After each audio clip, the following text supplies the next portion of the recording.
கங்கை, யமுனை, கோதாவரி, நர்மதா என எந்த புனித நதிகளிலும் குளித்தால்தான் பாவம் தேரும்.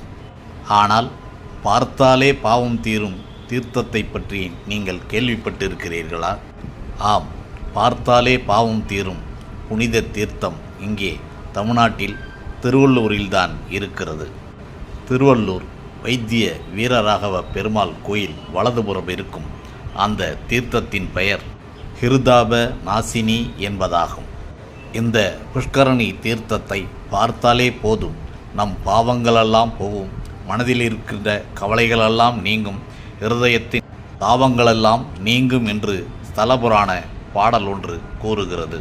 ஆதி காலத்தில் சாலி கோத்திர மகரிஷி இந்த தீர்த்தத்தில் நீராடினார் என்றும் அவரே இந்த தீர்த்தத்தின் மகிமையை உலகுக்கு விளக்கினார் என்றும் ஸ்தலபுராணம் கூறுகிறது.